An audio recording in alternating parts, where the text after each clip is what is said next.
ప్రార్థన చేసుకుందాం. మహోన్నతుడా, సర్వాధికారి, జీవం కలిగిన దేవ, ఈ వారమంతయు నీ రెక్కల నీడ క్రింద మమ్మల్ని సజీవులుగా ఉంచి దాచి బలపరిచి, ఇదిగో ఈ బైబిల్ స్టడీలో నీ వాక్యాన్ని ధ్యానించడానికి, వాక్యంలో ఉన్నటువంటి నీ సత్యాలు గ్రహించడానికి మమ్మల్ని నీ మందిరంలో సమకూర్చినందుకు నీకు స్తోత్రం నాయన.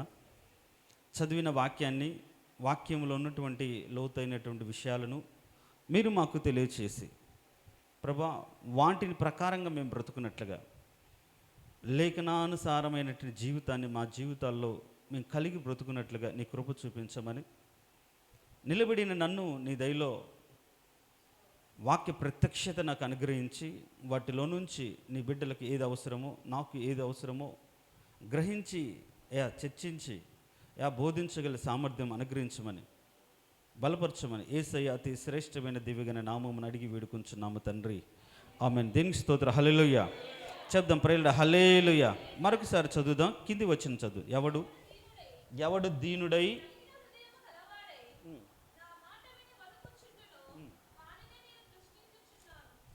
చాలు. దేవుడు ఈ వాక్యం ద్వారా మనతో మాట్లాడును గాక. దేవుడు ఎవరిని చూస్తాడు, ఎవరి పట్ల ఆయన శ్రద్ధ వహిస్తాడు, ఎవరిని పట్ల ఆయన ఎక్కువగా దయగలిగి ఆయన చేయాలని కార్యాలు ఎవరి పట్ల చేస్తాడు అనే మాట ఈరోజు మనం అర్థం చేసుకుని ఆ రీతిగా మనం ఉందాం. దేవునికి స్తోత్రం. హల్లెలూయా అని అంటాడు, ఈ ఆకాశ మహాకాశాలు నా వలన కలిగినవి. పై వచనాలు మనం చూస్తే, ఆకాశం నా సింహాసనము, భూమి నా పాదపీఠము. ఇవన్నీ కూడా నా హస్తకృత్యములే. అయితే ఇంత విశాలంలో మీరు కట్టించే చిన్న ఆ యొక్క బిల్డింగ్ నాకే పాటిది అని అంటున్నాడు. ఏ పాటిది? అందుకని సొలొమోను మహారాజు కూడా మందిరం కట్టిన తర్వాత ఆయన ఏమంటాడంటే, ఆకాశ మహాకాశాలు పట్టజాలవే అయ్యా, ఇది అంతటిది అయినా సరే ఇక్కడ మేము ధూపము వేయుటకి, ప్రార్థన చేయుటకి ఇక్కడ మేము నీ నామహిమార్థమే ఈ మందిరం కడుతున్నాం. దేవునికి స్తోత్రం. హల్లెలూయా. మనము కూడా ఇది బిల్డింగ్, ఇది ఒక ఇల్లు లేకుంటే ఒక కట్టడం. అయితే ఇక్కడ ఎందుకు చేరాం? ప్రార్థన చేయడానికి. ఈ ఇంటికి తేడా ఏంటి? దీన్ని దేవుని మందిరముగా ప్రతిష్ఠించాం. సో దేవుని మందిరం ప్రతిష్ఠించడం అంటే ఆ మందిరము సంబంధించిన కార్యక్రమాలు జరగడానికి మాత్రమే మనం వాడతాం. గృహం అంటే గృహ నిర్వాహం, అంటే గృహాల్లో మనం ఏ విధంగా చేస్తాం అది.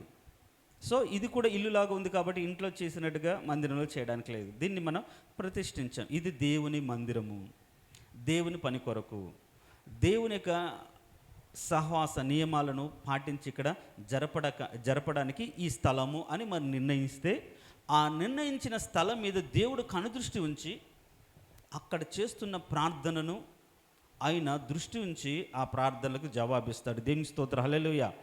అందుకనే సొలొమోను మహారాజు కూడా, అయా పట్టజాలదు కానీ కేవలం నీకు ప్రార్థన చేయడానికి, నీకు ధూపం వేయడానికి ఈ మందిరం కట్టాము అని చెప్పాడు.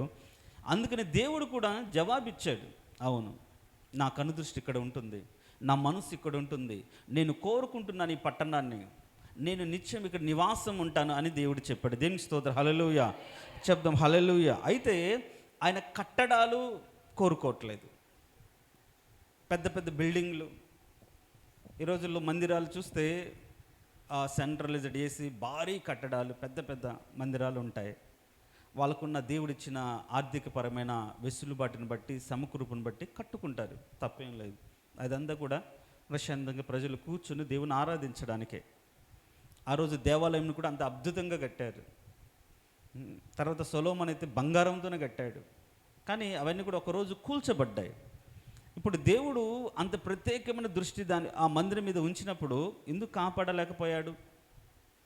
ఆ మందిరంలో సరిగా పరిచర్య జరగకపోతే, సరిగా యాజకత్వం జరగకపోతే ఆ మందిరం, ఆ పరిస్థితి, ఆ పట్టణం పాడైపోతుంది. దేవుడు కూడా కాపాడడు.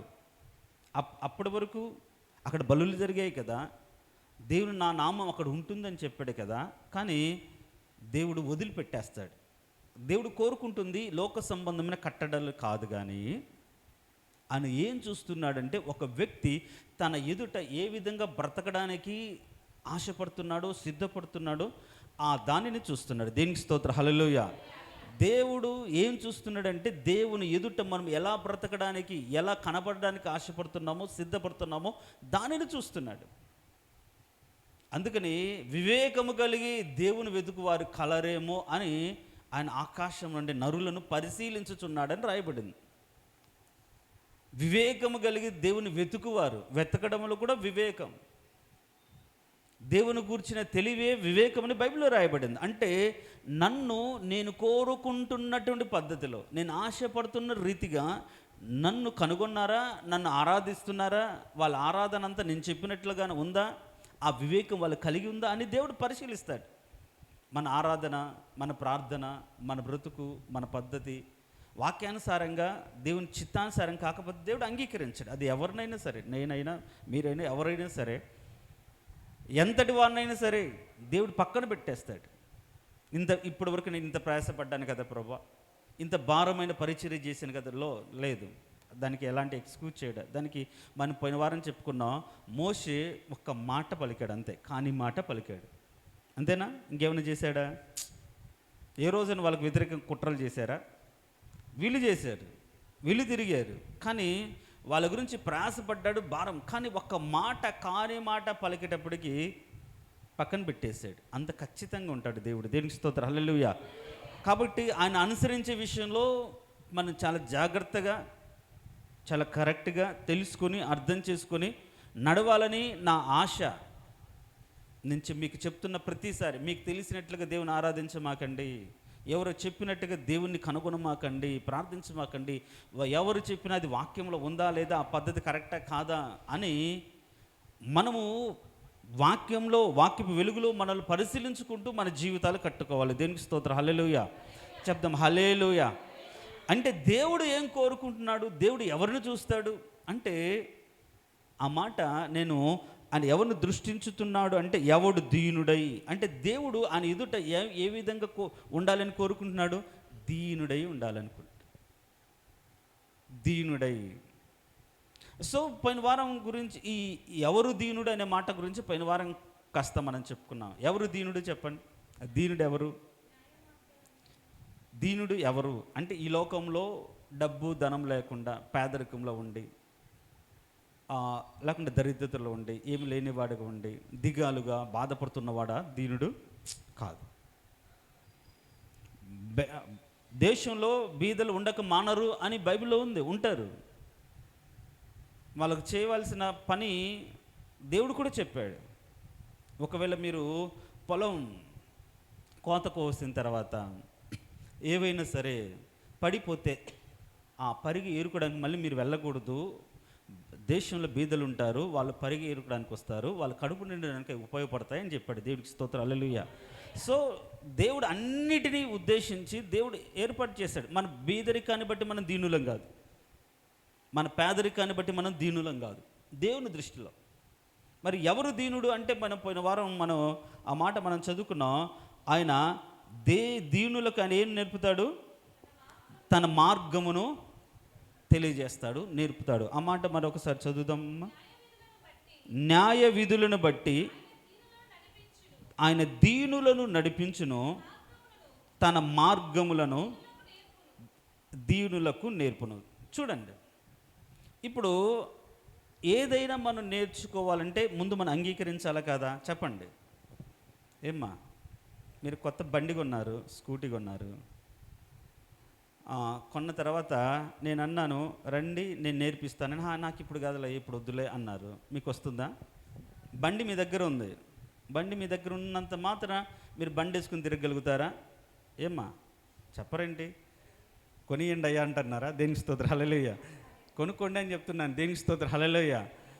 అంటే ఇప్పుడు నేను నేర్పిస్తాను అన్నప్పుడు నా మాటకు లోబడి, బాగా వినండి, నేను నేర్పిస్తాను అన్నప్పుడు నా మాటకు లోబడి నాకు మీరు అప్పచెప్పుకుంటే నేను ఇదిగో ఈ క్లచ్ ఎలా పట్టుకోవాలి, ఈ బ్రేక్ ఎట్లా వేయాలి, స్పీడ్గా వెళ్తున్నప్పుడు ఎలా ఉండాలి, వెనక్కున్న వాళ్ళు ఎలా చూసుకోవాలి అన్నీ చెప్తాను.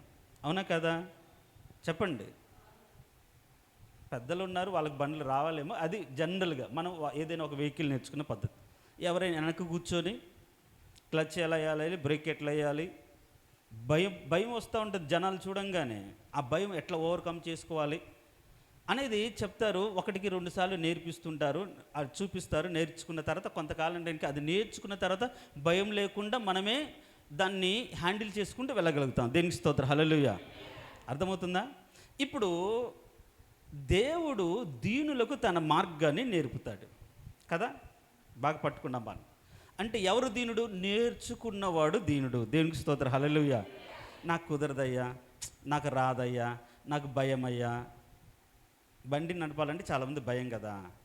అంటే ఈ కారణాలు కాదు, నేను నేర్పుతాను అన్నప్పుడు నీకు నమ్మకం ఉంటే అప్పచెప్పుకుంటావు. అదే పాయింట్ అక్కడ.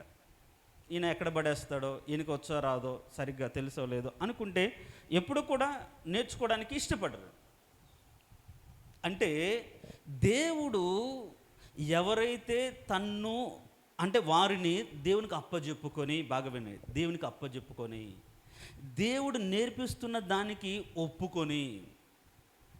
ఒప్పుకొని దాని ప్రకారంగా నేర్చుకుంటాడో వాడు దీనుడు అని చెప్తున్నాడు. దేవునికి స్తోత్రం, హల్లెలూయా. మనం ఏం నేర్చుకున్నాం? ఏమన్నా అడిగితే నాకు తెలియదు అంటారు. నేర్చుకుంటేనే కదా తెలిసేది. బాగా వినండి, నేర్చుకుంటేనే కదా తెలిసేది. నేర్చుకోకపోతే ఏం తెలుస్తుంది? అంటే మనం ఏం నేర్చుకోవాలి? వాక్యం అంటే పరిశుద్ధతను ఎలా కాపాడుకోవాలో నేర్చుకోవాలి, నీతిగా ఎలా బ్రతకాలో నేర్చుకోవాలి. అంటే ఏంటి? పరిశుద్ధత ఎలా కాపాడుకోవాలి. ఎందుకంటుందంటే మనము ఒకప్పుడు అంటే ఒకప్పుడు పాపం నుంచి పరిశుద్ధతలకు మార్చబడిన తర్వాత మళ్ళీ పాపిష్టి లోకం మనల్ని ఏదో ఒక విధంగా మనల్ని ఏం చేస్తుంది? మళ్ళీ లోకంలో లాగడానికి, ఆ పరిశుద్ధతను తప్పించడానికి రకరకాల ప్రయత్నం చేస్తున్నప్పుడు మనం ఏం చేయాలి? ఏం నేర్చుకోవాలి? ఎలాంటి పరిస్థితుల్లో అయినా సరే ఆ పరిశుద్ధత పోకుండా ఎలా బ్రతకాలో, వాక్యంలో ఎవరెవరి అనుభవాలు ఎలా ఉన్నాయో, దేవుడు ఆ పరిస్థితులు ఎలా బ్రతకమన్నాడో అది తెలుసుకుంటే దాన్ని నేర్చుకున్నట్టు లెక్క. నేర్చుకోవడం అంటే తెలుసుకోవడమే కదా, అవునా కాదా? ఏమ్మా, నేర్చుకోవడం అంటే తెలుసుకోవడమే కదా. తెలుసుకుంటేనే నేర్చుకుంటారు, దాని ప్రకారంగా బ్రతుకుతారు. నేనంటాను, ఒకవేళ నువ్వు దేవుడు నిన్ను దీనుడు అని కన్సిడర్ చేయాలంటే, దేవుడు నిన్ను దీనుడు అని ఆ లెక్కలో, ఆ కోవలో నిన్ను చేర్చాలంటే నువ్వు ఏం నేర్చుకున్నావు? ఎంతవరకు నేర్చుకున్నావు? కొందరు ఏం చేస్తారంటే, అంటే బండి అంటే మీకు తెలుసు కాబట్టి 2 రోజులు నేర్చుకొని ఇంకా మర్చిపోతారు. ఏదైనా అవసరం వచ్చినప్పుడు సరే నాకు వచ్చు కదా అని ట్రై చేస్తారు, కింద పడతారు, దెబ్బలు తగులుతారు. అంటే కంప్లీట్గా నేర్చుకోరు, పైన తూతూ మంత్రంగా నేర్చుకుంటారు. అంటే కంప్లీట్గా తెలుసుకోరు, పైన తెలుసుకుంటారు. దాన్ని బట్టి ఏమవుతుంది? రేపు వారంతటి వాళ్ళు దాన్ని ప్రయత్నిస్తే నష్టపోతారు, కష్టపడతారు, బాధపడతారు. ఇప్పుడు దేవుని ఎదుట దేవుడు సంఘములోకి మనం తీసుకొచ్చిందే ఆయన మార్గాన్ని నేర్చుకోవడానికి. అవునా కదా? చెప్పండి, అవునా కదా? ఆ మాట ఉందా లేదా? చూద్దాం, ఆ మాట కూడా చూద్దాం మరొకసారి. ఎక్కడుందో చెప్పండి మరి. యెషయా గ్రంథం 2వ అధ్యాయం.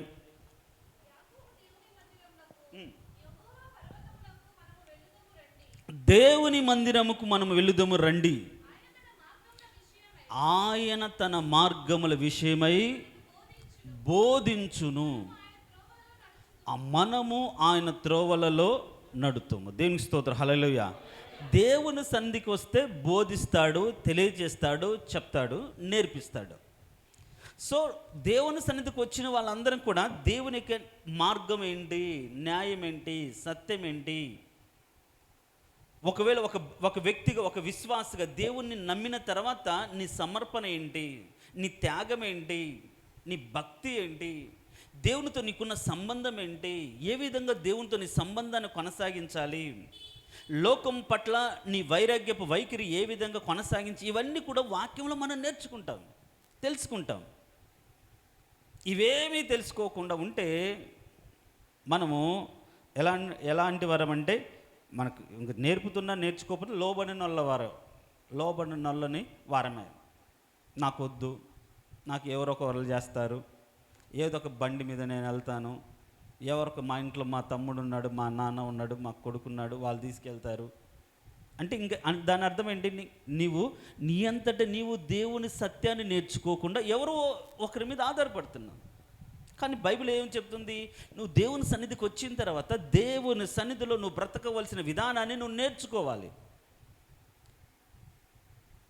ఆయన మార్గం ఎలా ఉందో నువ్వు నేర్చుకోవాలి. అంత ఈజీ కాదు కదా. ఆయన మార్గం అగాధంలో ఉంది, సముద్రంలో ఉంది. అది గుర్తింపబడక ఉంటేనే ఉంటుంది. అది గుర్తించగలిగిన జ్ఞానం, మనోనేత్రాలు వెలిగించబడాలి. అంత ఈజీ కాదు కదా. దీనుడు ఎవడు అంటే, ఒకటి ఆయన నేర్పిస్తాను అన్నప్పుడు, నేర్పును అన్నప్పుడు ఎవరైతే తన్ను తను అప్పజెప్పుకుంటాడో వాడు దీనుడు. దేవునికి స్తోత్రం, హల్లెలూయా. దేవునికి అయ్యా నాకేం తెలియదు ప్రభా, మీరు ఎలా నడిపిస్తే అలా నడుస్తాను. ఎందుకంటే మీకంటే జ్ఞానవంతులు లేరు, భవిష్యత్తు జ్ఞానాన్ని ఎరిగిన దేవుడు అంటూ ఎవరు లేరు. సమస్తం మీకు తెలుసు, కాబట్టి నీకు నేను అప్పజెప్పుకుంటాను అని దేవునికి సర్వాధికారానికి ఎవరైతే అప్పచెప్పుకుంటారో వారు దీనుడు. ఎప్పుడైతే అప్పచెప్పుకుంటామో వారికే దేవుడు నేర్పుతాడు, అందరికీ నేర్పడు.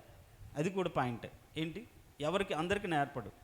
ఎవరైతే దేవునికి అప్పచెప్పుకుంటారో వారికి మాత్రమే నేర్పుతాడు, మిగతా వాళ్ళందరికీ కూడా నేర్పడు. ఇప్పుడు సైన్యంలో చేరాం అంటే, సైన్యంలో చేరడం ఏంటి? ఆ డ్యూటీలో లేకుంటే నేను ఇలా ఉండాలని కోరుకొని వాళ్ళ యొక్క క్రమశిక్షణ ప్రకారం బ్రతకడానికి ఉద్దేశించి మనం దాంట్లో చేరాం. అప్పుడు చేరిన తర్వాత ఏం చేస్తారు? వాళ్ళు సిస్టమేటిక్గా వాళ్ళు ట్రైనింగ్ ఇస్తున్న దాన్ని నేర్చుకుంటాం. నేర్చుకున్న తర్వాత మనంతటా మనం కూడా బ్రతకగలుగుతాం.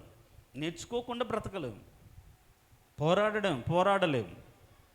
కాబట్టి దేవుడు ఎవరైతే తను తగ్గించుకొని ఈ లోకంలో నడిచే విధానం నాకు తెలియదయ్యా, నేను ఎలా ఉండాలో నాకు తెలియదయ్యా, ఎలా మాట్లాడాలో నాకు తెలియదయ్యా, ఇలాంటి సమస్యల్లో ఎలా విడిపించబడాలో, ఎలా నేను దాని గురించి నీ సన్నిధి ప్రార్థించాలో నాకు తెలియదని ఎప్పటికప్పుడు దేవునికి తను అర్పించుకుంటాడో, సమర్పించుకుంటాడో, దేవునికి లోబడతాడో అలాంటి వారికి మాత్రమే దేవుడు నేర్పుతాడు. దేవునికి స్తోత్రం, హల్లెలూయా. చెప్దాం ప్రేల, హల్లెలూయా. మోషే ఉన్నాడు. మోషే సకల విద్యలు తెలుసు, ప్రావీణ్యుడు. ఇప్పుడు ఆయనకు తెలిసిన దాన్ని బట్టి ఆయన సంఘాన్ని లేకుండా ఆ రోజు ప్రజలు నడిపించాడా? కాదు కదా. దేవుడు నేర్పాడు.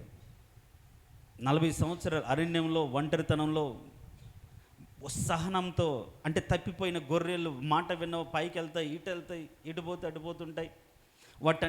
వాటన్నిటి పట్ల శ్రద్ధ కలిగి, బాధ్యత కలిగి, ఓపికతో అన్నిటిని వచ్చినప్పుడు ఎలా వచ్చారు, మళ్ళీ సాయంత్రానికి ఇంటికి మామకు అలా అప్పచెప్పాలి. ఇదిగో 10 గొర్రెలు తీసుకెళ్ళావు, 100 గొర్రెలు తీసుకెళ్ళావు, ఒకరు తప్పిపోయింది అనుకో, నువ్వేం చేస్తున్నావు? మామ అడుగుతాడు కదా. అడుగుతాడు. అంటే ఏంటి? ఆ 100 గొర్రెలను కనిపెట్టి ఎటు వెళ్తున్నో చూసి, ఒకవేళ దూరంగా ఉంటే మళ్ళీ దగ్గరికి తెచ్చుకొని, పైకెక్కి కిందికెక్కి అటు తిరిగి ఇటు తిరిగి. మనం అనుకుంటాం ఆ గొర్రెలు విని వెంట తిరుగుతాయి అంటాం, కానీ అన్ని గొర్రెలు అట్లా ఉండవు కదా. ఎదురు తిరిగి గొర్రెలు ఉంటాయి, లోబడకుండా అటు వెళ్ళి. వీటన్నిటినీ సహనత 40 సంవత్సరాలు ఓపికతో భరించిన తర్వాత అప్పుడు దేవుడు మాట్లాడాడు. దేవునికి స్తోత్రం, హల్లెలూయా. నేనంటాను, మోషే దేవుని ప్రజల కోసమే ఏమయ్యాడు? నేరస్తుడయ్యాడు, నేరం చేశాడు, ఒకరిని కొట్టి చంపాడు, అంటే నా ప్రజలు అనే భావంతో ఆ పని చేశాడు.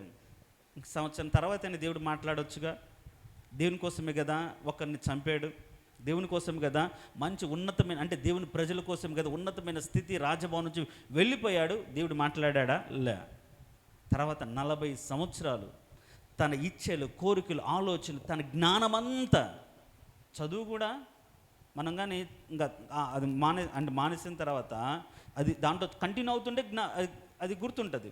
ఒక సంవత్సరంలో మన చదివిన గుర్తొస్తుందేమో, లేకుంటే 2-3 ఏళ్ళు, ఒక 5-6 ఏళ్ళ తర్వాత పూర్తిగా మర్చిపోతాం. ఇప్పుడు చెప్పండి, మీరు అందరూ కూడా 10th ఇంటర్ వరకు చదివారు కదా, 10th క్లాసులు చదివిన ఒక టాపిక్ పేరు చెప్పండి, చెప్తారా? అందరూ చెప్పరు. ఎందుకని? 10th అయిపోయి దాదాపు 20-30 ఏళ్ళు అయిపోయింది, ఇంకెక్కడ గుర్తుంటాయ్యా అంట. ఎందుకని? మర్చిపోతాం. అంటే మొత్తం మర్చిపోయాడు మోషే. 40 సంవత్సరాలు ఇంకిప్పుడు ఆ యొక్క జ్ఞానం లేకుండా ఈ గొర్రెలను, ఆ భాష వచ్చిందేమో, ఇప్పుడు ఏంటి దాని ఏంటి ఆ కర్ర మీద ఆనుకొని బ్రతికే స్థాయికి వచ్చాడేమో, అప్పుడు దేవుడు మాట్లాడితే లోబడ్డాడు, నేర్పించాడు. దేనికి స్తోత్రం, హల్లెలూయా చెప్దాం, ప్రేయర్ హల్లెలూయా. కాబట్టి మొట్టమొదటి దీనుడు ఎవరు అనే దానికి మరొక నేను చెప్తున్నానండి, ఎవరైతే దేవుని నడిపింపుకు లోబడి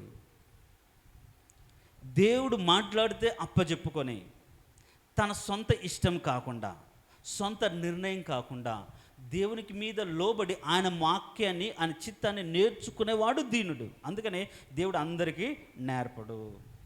నాకు రాదు అంటే నువ్వు నేర్చుకోవడానికి నువ్వు దేవునికి అప్పచెప్పుకోలేదు. స్టూడెంట్స్ ఉంటారు, వాళ్ళలో 100 మంది ఉంటే 10 మంది మాత్రమే టీచర్ చెప్పినట్టు వింటారు, నేర్చుకుంటారు, వాళ్ళు మాత్రమే బాగుపడతారు అంతే. మిగతా వాళ్ళు నేర్చుకున్నట్టు నటిస్తారు, చదువుతున్నట్టు నటిస్తారు, వర్క్ షో చేసి మన పిల్లలు మన ముందు చదువుతున్నట్టు నటిస్తారు, రేపు ఎగ్జామ్లో ఫెయిల్ అవుతారు. రోజు చదువుతావు కదరా అంటాం, వాడు చదువుతాడా? లేదు, నటిస్తారు. కాబట్టి దేవుని ఎదుట నటించడం, షో చేయడం ఒకరోజు తేలిపోతుంది. కాబట్టి మనము ఇప్పటికైనా సరే ఎలా ఉండాలంటే, మనము దేవుడు చెప్పిన దాన్ని నేర్చుకోవడానికి సిద్ధపడి దేవునికి అప్పచెప్పుకున్నామా? అలా అప్పచెప్పుకున్న వారికి దేవుడు తన మార్గాన్ని నేర్పుతాడు.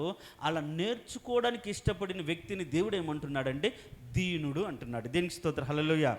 సో ఇప్పుడు చెప్పండి, మనం దీనులమా? ఎంతవరకు దీనత్వం కలిగి ఉన్నాం? దీనత్వం అంటే ఎదుటి వారి దగ్గర చేతులు కట్టుకొని అయ్యా అయ్యా అమ్మ అన్నట్టు ఉండడం కాదు, మనుషులు ఎదుడు కాదు. అందుకని ఆత్మ విషయమై దీనులు, అంతేనా? దేవుడు అన్నాడు ఆత్మ విషయమైన దీనులైన మీరు ధన్యులు అంటాడు. ఆత్మ విషయమై దీనత్వం. ఆత్మ ఎవరు?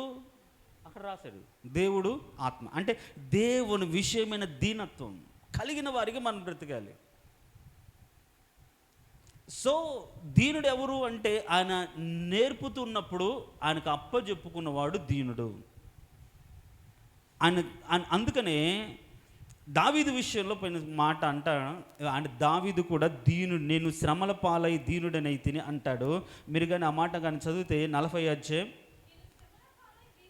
నేను శ్రమల పాలై దీనుడనైతిని. అయితే ఈ శ్రమలు ఏం చేశాయి అతనికి? 119 అధ్యాయంలో మనం పోయిన వారం కూడా దాని ఊరికి అట్లా టచ్ చేసాం, చదువుదాం చూడండి. 110, నేను నీ కట్టడలను నేర్చుకున్నట్లు శ్రమ నుండి ఉండుట నాకు మేలాయను. దేనికి స్తోత్రం, హల్లెలూయా. ఏంటంటే దేవుని కట్టడలు నేర్చుకోవడానికి శ్రమలు వస్తాయి. అంటే ఒక విషయంలో తప్పిపోయావు, ఆ విషయంలో ఎందుకు తప్పిపోయావు అని తెలుసుకోవడానికి, మళ్ళీ తిరిగి కట్టుకోవడానికి శ్రమలు వస్తాయి. ఇప్పుడు ఈ దావీదు విషయంలో చూస్తే శ్రమల పాలై నేను దీనుడనైతిని, శ్రమల పాలై దీనుడై ఇప్పుడు దేవుని కట్టడలను నేర్చుకున్నాడు. అంటే కొన్నిందరి జీవితాల్లో కొన్ని శ్రమలు ఎందుకు వస్తాయంటే దేవునులు ఇంకా బలపడడానికి వస్తాయి. దేనికి స్తోత్రం, హల్లెలూయా. దేవునులు ఇంకా నేర్చుకోవడానికి వస్తాయి, ఇంకా స్థిరంగా జీవించడానికే వస్తాయి, ఇంకా బలపరచబడ్డానికే వస్తాయి. ఇప్పుడు యేసేపు జీవితంలో ఎన్ని శ్రమలు వచ్చాయి? రాలేదా? కుటుంబంలో శ్రమలు వచ్చేలే కదా, అన్నదమ్ముల అసూయలు, దాన్ని బట్టి ఒకలాంటి వాతావరణం, తర్వాత వాళ్ళు గుంటలు వేయడం, అమ్మి వేయడం, పోతిఫర్ ఇంట్లో, వీటన్నిటిలో ఆయన నేర్చుకుంటూనే వస్తున్నాడు. నాకు దేవుడు తోడుకున్నాడని ధైర్యం తన హృదయంలో ఉన్న ఏం నేర్చుకున్నాడంటే పరిశుద్ధతను పోగొట్టుకోకూడదని నేర్చుకున్నాడు. దేవునికి భయపడడం నేర్చుకున్నాడు. ఈరోజు దేవునికి భయపడడం అంటే ఎప్పుడు భయపడతారు? మనుషులు ఉంటే భయపడతారు, మనుషులకు భయపడతారు, కానీ దేవునికి భయపడడం లేదు. ఈరోజు జనాలు, మనుషులు ఉన్నారా ఆ మాట మాట్లాడరు, మనుషులు ఉన్నారా ఆలోచన చేయరు, మనుషులు ఉన్నారా అలా ఉండరు. కానీ ఎవరు లేరా? విపరీతమైన ఆలోచనలు ఉంటాయి, విపరీతంగా పాపం చేస్తారు, రకరకాలుగా చేస్తారు. అంటే యేసేపు జీవితంలో శ్రమ పొంది ఉండడానికి గల కారణం ఏంటంటే దేవుని పట్ల పరిశుద్ధతను కాపాడుకోగలిగిన స్థితి కలిగి ఉండడానికే, దేవునికి భయాన్ని నేర్చుకోవడానికే ఆయన జీవితంలో శ్రమలు ఉన్నాయి. భయపడి పోతిఫరుకు భయపడలా, శిక్షకు భయపడలా, తర్వాత ఏం జరుగుతుందని భవిష్యత్తు గురించి భయపడలా. దేనికి భయపడలా? దేవునికి భయపడ్డాడు. దేనికి స్తోత్రం, హల్లెలూయా. శబ్ద ప్రేయర్ హల్లెలూయా.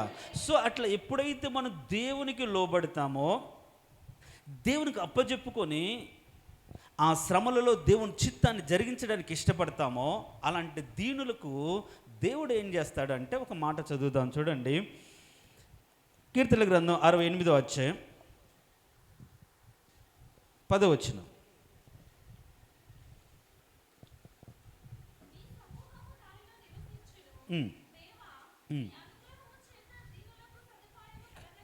చాలు. నీ అనుగ్రహము చేత దీనులకు సదుపాయము కలగజేసేది. దేనికి స్తోత్రం, హల్లెలూయా. గమనించండి, దీనుడు ఎవరు అంటే దేవునికి న్యాయ విధులు నేర్చుకోవడానికి తను అప్పజెప్పుకున్నవాడు, అలా నడుస్తున్నవాడు, నేర్చుకున్నవాడు. అప్పుడు ఒకవేళ నేర్చుకునేటప్పుడు శ్రమలు వస్తాయి, కష్టం వస్తాయి, శ్రమల పాలవచ్చు. అలాంటి టైంలో అలాంటి వారి విషయంలో దేవుడు ఏం చేస్తాడు, దీనులకు దేవుని యొక్క అనుగ్రహాన్ని బట్టి ఒక సదుపాయాన్ని కలగజేస్తాడు, ఒక ఏర్పాటును దేవుడు కలగజేస్తాడు. మనము దేవుని మాట విని దేనికి లోబడి బ్రతుకుతుంటే మనకు ఒక సదుపాయాన్ని, మనం ఎలా ఉండాలో అంటే రకరకాల పరిస్థితుల గుండా వెళ్ళినా సరే క్షేమంగా ఉండడానికి దేవుడు కొన్ని సదుపాయాలు, కొన్ని సౌకర్యాలు ఏర్పాటు చేస్తాడు. దేవునికి స్తోత్రం, హల్లెలూయా. ఇప్పుడు ఈ మాటను కానీ మనం చూస్తే, ఇప్పుడు దావీదు శ్రమల పాలై దీనుడనే అన్నాడు కదా. శ్రమనందుట మేలైంది నీ కట్టడలు నేర్చుకోవడానికి అని దేవుని కట్టడలు నేర్చుకున్నాడు కదా. మరి ఆయనకు దేవుడు ఏర్పాటు చేసిన సదుపాయం ఏంటి అంటే, మీరు కానీ 2 సమూయేలు గ్రంథం 17వ అధ్యాయం 2 సమూయేలు గ్రంథం 17వ అధ్యాయం 27వ వచనం.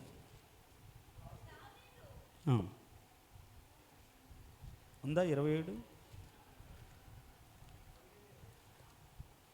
2 సమూయేలు గ్రంథం 17వ అధ్యాయం.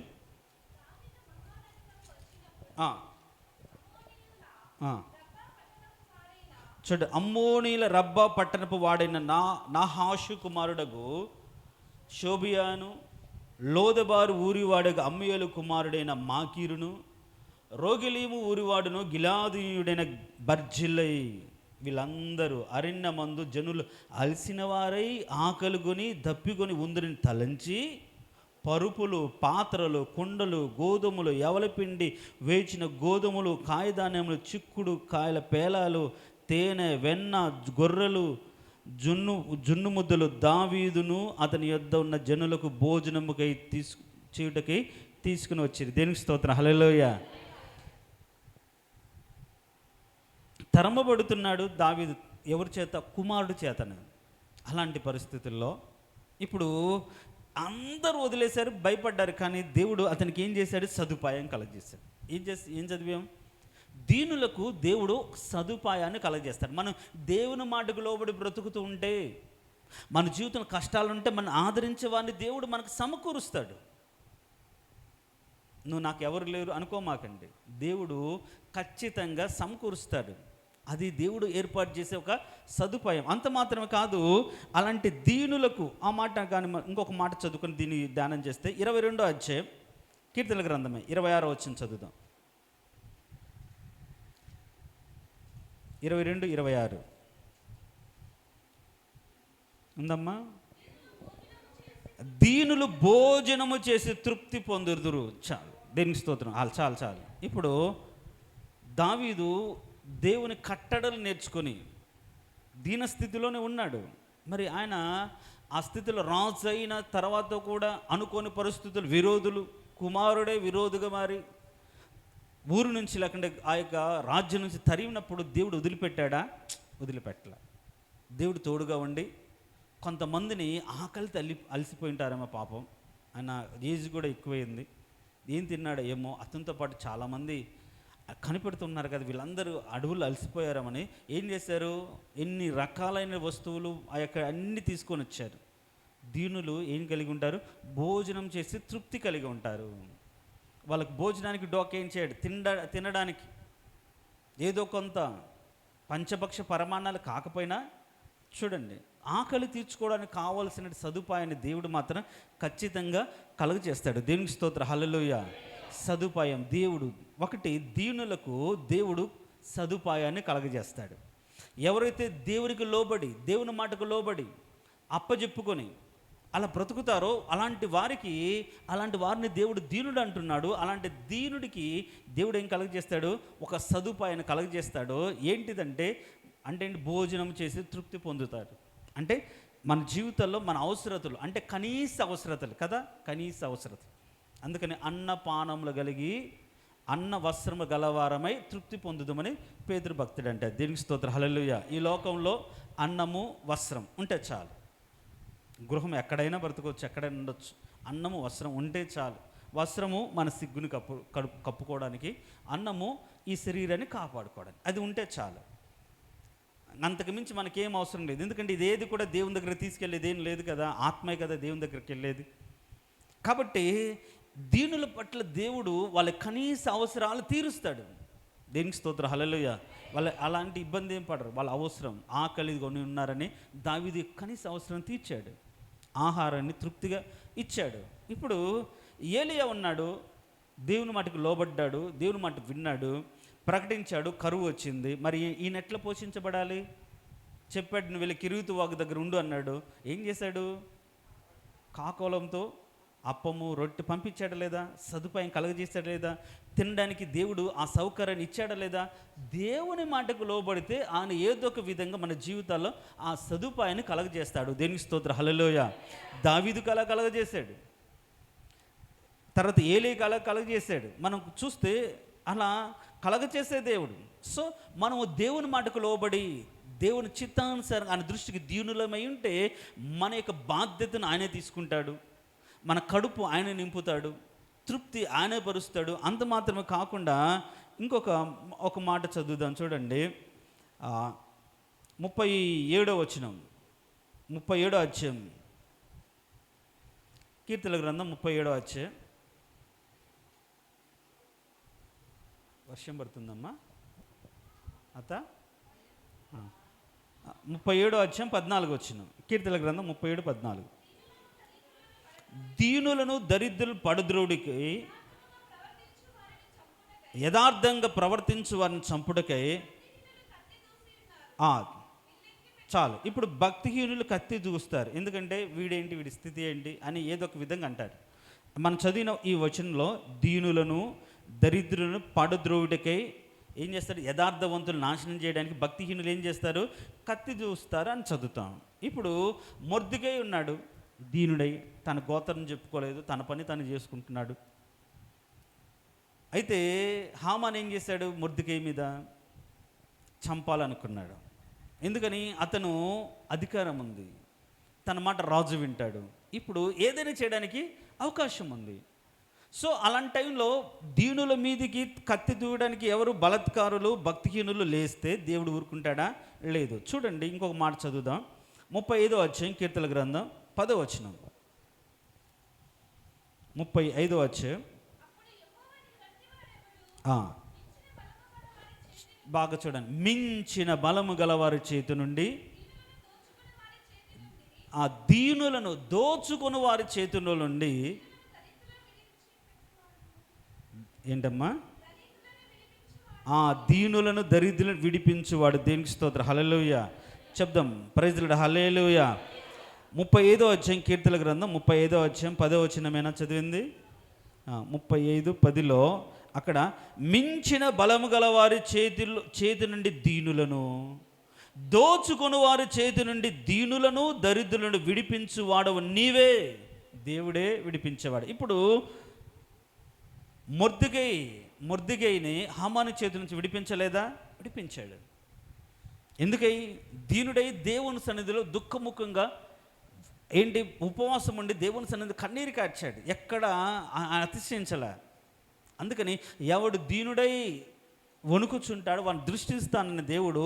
అలాంటి దీనుల పట్ల దేవుడు కుండే ఆలోచన ఏంటంటే, 1 వారికి ఏం చేస్తాడు? సదుపాయం కలగజేస్తాడు. 2 వారికి భోజనం చేసి తృప్తిపరుస్తాడు. 3 బలత్కారుల చేతుల నుంచి దేవుడు వారిని కాపాడుతాడు. ఇప్పుడు సౌలు ఎన్నిసార్లు దావీదును చంపాలనుకున్నాడు? అవునా కదా? చచ్చిపోయాడా? దేవుడు కాపాడలేదా? యెహోవా తప్పించెను అని రాయబడింది.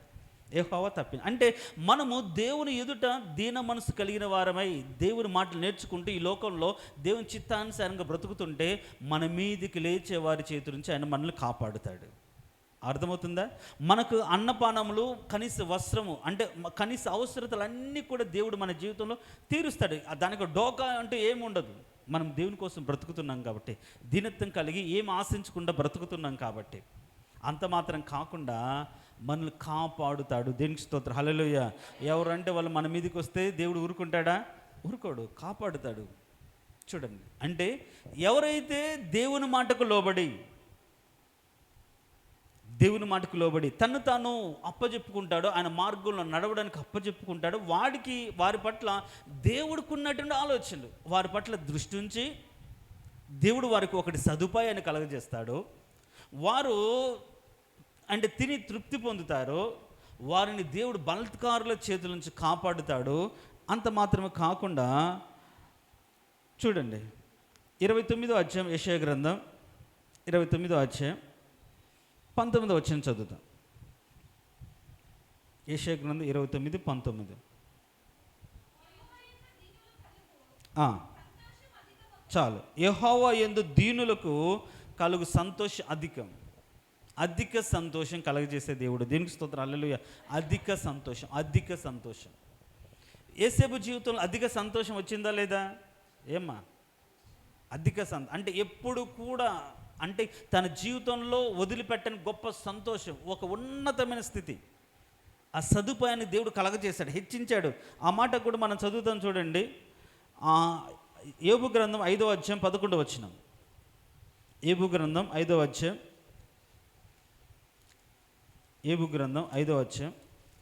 11వ వచనం. దీనులను ఉన్నత స్థలములలో ఉంచును. చాలు. దేనికి స్తోత్రం, హల్లెలూయా. ఎవరిని ఉంచుతాడు? దీనులను ఉన్నత స్థలంలో ఉంచుతాడు. ఇప్పుడు యేసేపు దీనత్వం కలిగి దేవునికి తను తాను అప్పచెప్పుకొని, యేసేపు జీవితంలో ఒక దర్శనం వచ్చింది, దేవుడు ఒక దర్శనాన్ని ఇచ్చాడు. సో దానికి లోబడ్డాడు. ఏదైనా సరే దేవుడే తగిన కాలమంతా తను హెచ్చించే దేవుడని అర్థం చేసుకొని, అన్నలు ద్వేషించిన, గుంటలో పడేసిన, తను అమ్మబడిన, బానిసత్వంలో బ్రతికిన, లేకుంటే తను నేరం చేసినవాడుగా చెరసాల్లోకి వెళ్ళిన, ఎక్కడ వెళ్ళినా సరే తను దీనుడిగానే దేవుని చిత్తానికి అప్పచెప్పుకున్నాడు. అలాంటి వాడిని దేవుడు ఎక్కడికి ఎత్తాడు? ఉన్నత స్థలంలోకి లేవనెత్తినట్టుగా మనం చూస్తాం. దీనికి స్తోత్రం, హల్లెలూయా.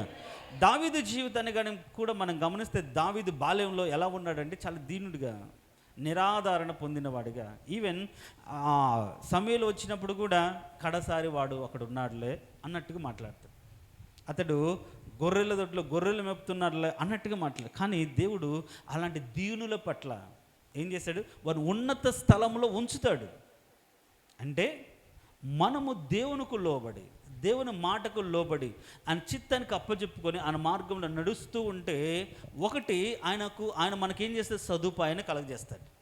ఆ సదుపాయాలలో మనకు ఏంటి? మన కనీస అవసరాలన్నీ తీర్చబడే ఒక తృప్తి ఉంటుంది. తర్వాత మన బలాత్కారుల చేతుల నుంచి మనం కాపాడబడతాం. అంత మాత్రం కాకుండా ఏం చేస్తాడు? మన మీద దృష్టి ఉంచి దేవుడు మనల్ని ఏం చేస్తాడు? ఉన్నతమైన స్థలంలోకి దేవుడు మనల్ని లేవనెత్తుతాడు. దీనికి స్తోత్రం, హల్లెలూయా. చెప్దాం ప్రైజ్లా, హల్లెలూయా. దానిని బట్టి దీనులకు ఏం కలుగుతుందంటే అధికమైన సంతోషము కలుగుతుంది. చూడండి, ఎవరికి అధిక సంతోషం? ఎవరికి దేవుడు ఉన్నతమైన స్థితిలో ఎవరిని దేవుడు ఉంచుతాడు? ఎవరిని కాపాడుతాడు? ఎవరిని విడిపిస్తాడంటే వీటన్నిటికీ ఆన్సర్ దీనులను అనేను. మరి దీనుడు ఎవరు అంటే, ఆయన నడిపింపుకు అప్పజెప్పుకొని, తాను దేవుని మాటకు అప్పజెప్పుకొని, దేవుని చిత్తానుసారంగా ఆ నడిపింపులో నేర్చుకుని నడుస్తున్నవాడు దీనుడు అని రాయబడింది. ఆ మాటను బట్టి ఈరోజు నువ్వు కానీ ఆ నడిపింపుకు అప్పజెప్పుకొని, ఆయన చిత్తానికి లోబడి, ఆయన మార్గంలో ఎలా నడవాలని నేర్చుకుని అలా నడుస్తూ ఉంటే, దేవుడు నీ పట్ల శ్రద్ధ కలిగి దృష్టి పెట్టి నీకు ఒక సదుపాయాన్ని ఏర్పాటు చేస్తాడు. ఆ సదుపాయంలో ఏంటి? తృప్తి ఉంటుంది. ఉందా లేదా? తృప్తి ఉంటుంది. శ్రమలో తృప్తి. ఇప్పుడు శ్రమబడిన ఆ దావీదు జీవితంలో కూడా ఏం చేశారు, దేవుడు తృప్తిని కలగజేశారు, అనేక మందిని తీసుకొని వచ్చాడు.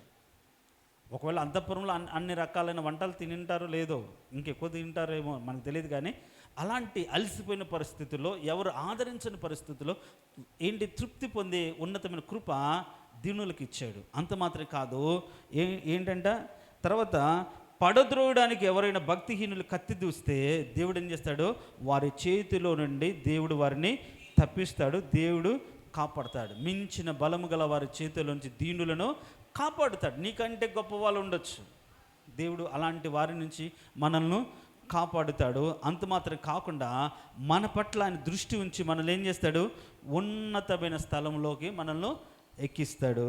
కాబట్టి మనం దేవుని విషయమై దీనులమై ఉండాలి. లాస్ట్ ఈ మాట చదువుకొని ముగించుకుందాం. పేతురు రాసిన మొదటి పత్రిక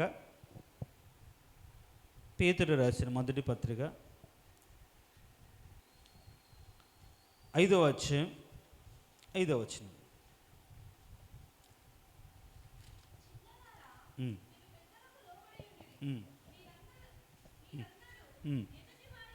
మీరందరు ఎదుటివాని ఎడల దీన మనస్సు అనే వస్త్రము ధరించుకొని మిమ్మును మీరు అలంకరించుకునండి. దేవునికి స్తోత్రం, హల్లెలూయా. ఈ దీనత్వం అనేది ఒక వస్త్రం. ఏంటమ్మా, దీనత్వం అనేది ఒక వస్త్రం అంటే అది ఎప్పుడు వేసుకుంటాంగా, మన మీద ఒంటి మీద వస్త్రం ఉంటుందా లేదా? ఉంటుంది. స్నానం చేసినప్పుడు తీస్తామేగా, తర్వాత ఎప్పుడు కూడా అది మన అంటి పెట్టుకొని ఉంటుంది. అంటే మన జీవితాల్లో అంటి పెట్టుకొని ఉండవలసింది ఏంటంటే దీన మనసు, దేవుని ఎదుట. అందుకని దీనులకు ఆయన కృప అనుగ్రహించును, దీనులను హెచ్చించును, దీనుల పట్లైనా ఏంటి ఒక ప్రత్యేకమైన దృష్టి ఉంటుంది. అలానే మనం ఎల్లప్పుడూ కూడా కలిగి ఉండాల్సిందంటే, ఎప్పుడు వేసుకొని ఉండాల్సిందంటే మంచి మంచి బట్టలు కాదు, అంటే విలువగల వస్త్రాలు కాదు, దీన మనసుని వస్త్రము కలిగి ఉండాలి. ఒకరి పట్ల ఒకరు, ఒకరి విషయంలో ఒకరు, పెద్దల పట్ల పిల్లలు, మన సంఘంలో ఒకరి పట్ల ఒకరు ఎలాంటి వస్త్రం కలిగి ఉండాలంటే దీన మనసు అనే వస్త్రం కలిగి ఉండాలి. దేవునికి స్తోత్రం, హల్లెలూయా. ఏంటి దీన మనస్సు అనే వస్త్రం అంటే, దేవుడు నన్ను ఈ మార్గంలో నేను ఇట్లా దేవునికి నన్ను నేను అప్పచెప్పుకున్నాను, దేవుడు నన్ను ఇట్లా నడిపిస్తున్నాడు అని నీ జీవితంలో నువ్వు ఏం కలిగి ఉన్న వస్త్రం అంటే, మనం వేసుకున్న షర్టేగా. నేను ఏ కలర్ షర్ట్ వేసుకున్నాను, ఇదే కలర్ నాకు తెలియదు, మా వాడైతే చెప్తాడు, ఏంటిది మెరూన్ రెడ్డా? దేవునికి స్తోత్రం, హల్లెలూయా. ఏ కలర్ వేసుకో అంటే నేను ధరించింది అంటే ఏంటి, నేను ఈ షర్ట్ వేసుకున్నాను అంటే, దీన్ని ధరించుకున్నాను అంటే దాని అర్థం ఏంటి, దీని ప్రకారంగా నేను నడుస్తున్నాను. ఇది అనేకులు చూపించేది కదా షర్ట్, వస్త్రం అంటే అనేకులు చూపించేది కదా, అవునా కదా? అందరు చూసేది ఏంటిది, మన మీద ఉన్న వస్త్రాన్నే కదా. అంటే నిన్ను చూసినప్పుడు ఎవరైనా విశ్వాసులు, దేవుడు, మనుషులు అందరూ చూసినప్పుడు వారికి ఎలా కనిపించాలి, దీన మనసు అనే వస్త్రం. అంటే నీవు నీ మనసుతో కాదు, నీ ఆలోచనతో కాదు, దేవుని యొక్క నడిపింపులో ఉండి దేవుని చిత్తానుసారంగా నువ్వు నడుస్తున్నావని ఒక గుర్తింపుగా దీన మనసు. దీనులు ఎవరు, దేవుడి యొక్క నడిపింపుకు లోబడి, దేవుని యొక్క మాటకు లోబడి, దేవుని చిత్తానుసారంగా బ్రతుకుతూ ఉండడానికి అప్పచెప్పుకున్న వాళ్ళు దీనులు.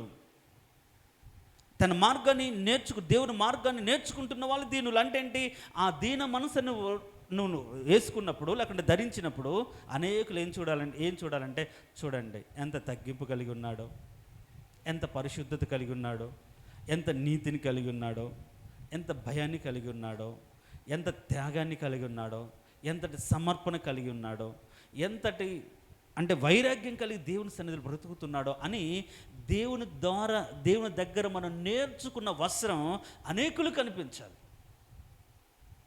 మనం ఏం కనిపిస్తుంది, మనం ఏం చూపిస్తాం, వేసుకున్న నగలు, కట్టుకున్నవి, ఇవన్నీ చూపిస్తాం. అవి కాదు, దేవుని దగ్గర నువ్వు నేర్చుకున్నది ఎదుటి వారికి కనిపించాలి. దీన మనసు అంటే దేవుని దగ్గర నువ్వు నేర్చుకున్నది ఎదుటి వారికి కనిపించాలి, అది వాళ్ళు చూడాలి.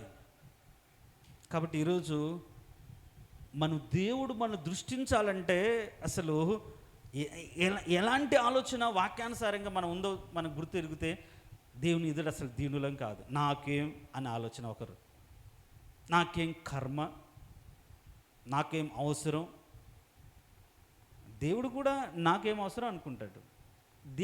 దేవుడు చెప్పిన మాటకు లోబడిన వాళ్ళు ఆయనకు అవసరం. కానీ చెప్పిన లోబడకపోతే దేవుడికి అవసరం లేదు.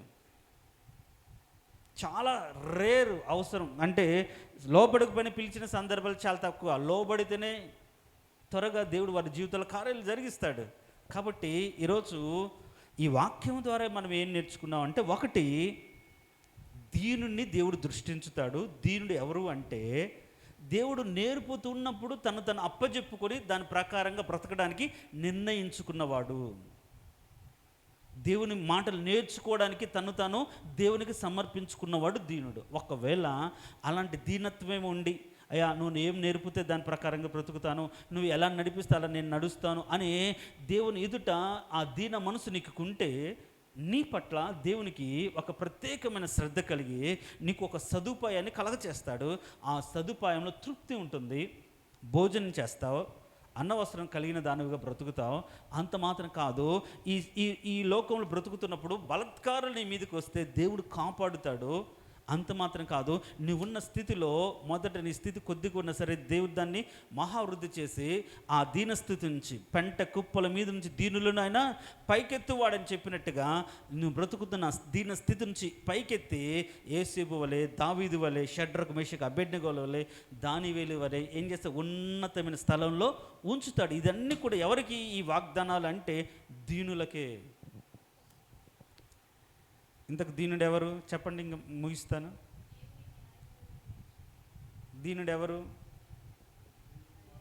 మీకు దీనుడు ఎవరు? దేవుడు చెప్పింది నేర్చుకోవాలంటే అప్పజెప్పుకోవాలి. అంటే అప్పజెప్పుకొని అంటే లోబడి, స్వసిద్ధం కాకుండా, సొంత ఉద్దేశం కాకుండా దేవునికి లోబడి ఆయన చిత్తానుసారంగా నేర్చుకొని నడుస్తున్నవాడు దీనుడు. మరి ఆయన వాక్యానుసారంగా నడుస్తున్నామా? నీ స్వసిద్ధం, నీ సొంత ఆలోచన, సొంత కార్యాలు, సొంత ఇష్టాలతో నడుస్తున్నావా? అంటే నువ్వు దేవుని యొక్క మార్గం నేర్చుకోలేదు కాబట్టి, నాకు తెలుసు అనే భ్రమలో ఉన్నావు కాబట్టి నువ్వు దీనుడు కాదు. కానీ మనోన్నతులు దృష్టించి నేను ఏం నేర్చుకున్నాను అసలు?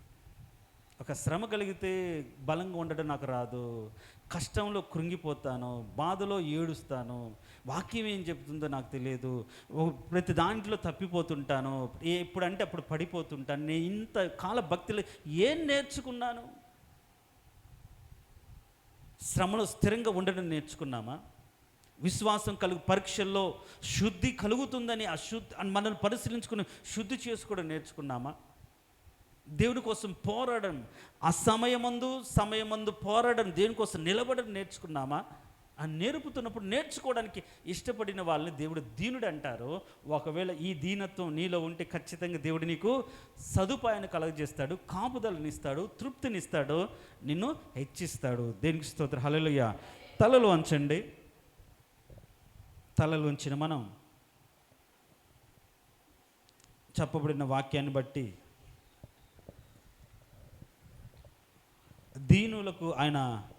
దీనులను దృష్టించే దేవుడు అనే మాటలో దీనుడు ఎవరు అంటే, ఆయన వాక్యాన్ని నేర్చుకునేవాడు, ఆ నడిపింపుకు లోబడినవాడు, తను అప్పచెప్పుకున్నవాడు. మరి నువ్వు అప్పచెప్పుకున్నావా? నువ్వు లోబడ్డావా? లోబడి నడుస్తున్నావా? అలా నడిస్తేనే నువ్వు దీనురాలు. అలా నువ్వు దీనత్వం కలిగి ఉంటే దేవుడు నీ మీద దృష్టి ఉంచి నీకు ఒక సదుపాయాన్ని కలగజేస్తాడు.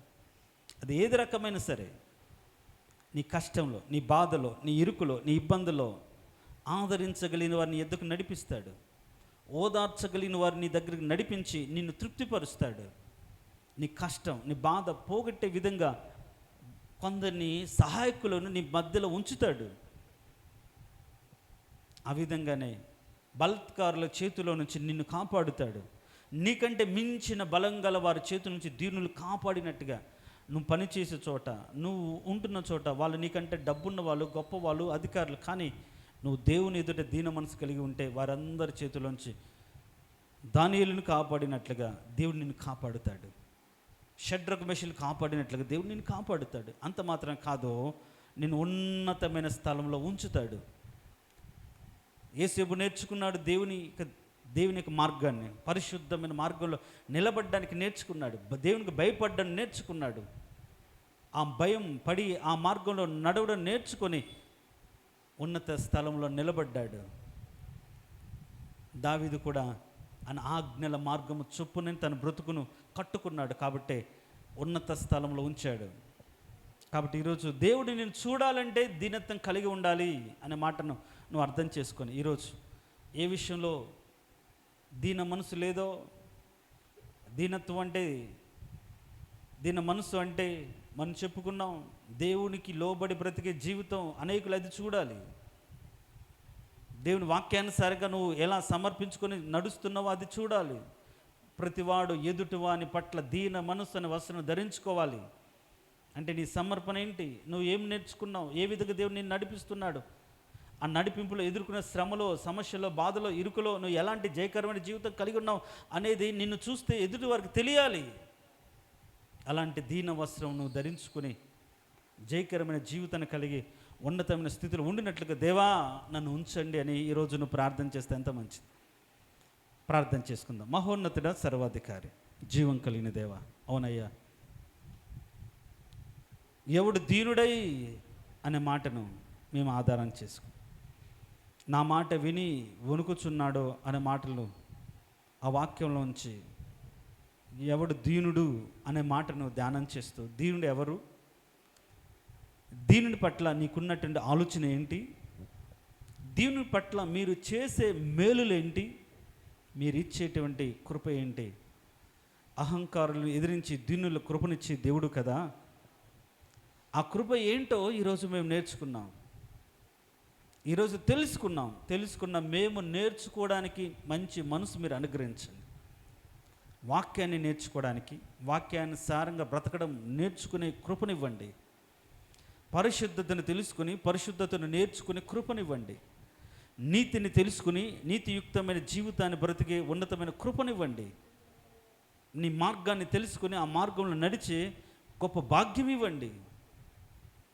అలవాటి ప్రకారంగా భక్తి కాకుండా నాయన పరిశుద్ధతలోకి, నీతిలోకి, అయా ప్రభా, ఆత్మ సంబంధమైన జీవితాన్ని ఈ లోకంలో బ్రతికే ఒక శ్రేష్టమైనటువంటి ప్రత్యేకమైనటువంటి భక్తిపరమైన ఆలోచన చేస్తూ ఈ లోకంలో జీవించగల కృప మాకు దయచేయండి.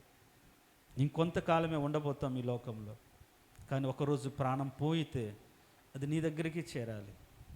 అప్పటి వరకు ఈ శరీరంలో ఉన్న ప్రాణాన్ని కాపాడుకోవడానికి మేము బ్రతకాలి తప్ప శరీరాన్ని సుఖపెట్టుకోవడానికి కాకుండా, శరీరంలోని ఆత్మను కాపాడుకోగలిగిన ఆత్మ విషయమైన దీనత్వం ఏంటో నేర్చుకొని తెలుసుకొని నీ ఎదుట యోగ్యులుగా నిలబడే ఉన్నతమైన కృప ఈ దీన సంఘమునకు అనుగ్రహించమని, లౌకిక ఆత్మను కాకుండా, లోక సంబంధన భోగభాగ్యాల కోసం కాకుండా, తండ్రి నీ చిత్తాన్ని నెరవేర్చడానికి మంచి పట్టుదలగిన మనసును కలిగి మేము బ్రతకడానికి నీ కృపను అనుగ్రహించమని, వచ్చిన ప్రతి ఒక్క బిడ్డను ప్రభా నీ ఎదుట దీన మనసుకులై బ్రతుకున్నట్లుగా ఆ మనసు వాళ్ళు ధరించుకున్నప్పుడు మీరు అనుగ్రహించే శ్రేష్టమైన కృపను వాళ్ళు పొందుకున్నట్లు ప్రతి ఒక్కరిని ప్రత్యేకపరిచి, బలపరిచి, ఆశీర్వదించి స్థిరపరచమని కోరుకుంటున్నాను. మా సంఘంలో ఉన్నటువంటి ప్రతి ఒక్క బిడ్డని కృపలో జ్ఞాపకం చేసుకోండి. బలహీన మీరు కృపలో జ్ఞాపకం చేసుకోండి. అనారోగ్యంగా ఉన్న బిడ్డలని కృపలో జ్ఞాపకం చేసుకోండి. వాళ్ళ అవసరతలు, అక్కర్లు, ఇబ్బందులన్నీ తీసివేసి ముట్టి స్వస్థపరిచి బలపరిచి మహిమ తెచ్చుకోండి. యేసయ్య అతి శ్రేష్టమైన దివ్యమైన నామమున అడిగి వేడుకొంచున్నాము తండ్రి, ఆమేన్. మన తండ్రి అయిన దేవుని యొక్క ప్రేమ, క్రీస్తు యొక్క కృప, పరిశుద్ధాత్మిక సహవాసం ఇప్పుడు ఎల్లప్పుడూ సదాకాలం మనకును సంఘములో ఉన్న ప్రతి కుటుంబానికి, కుటుంబంలో ఉన్న ప్రతి వ్యక్తికి, వృద్ధులను మొదలుకొని చంటి పిల్లల వరకు తోడయండి, కాపాడి, బలపరిచి నడిపించునుగాక. ఆమేన్.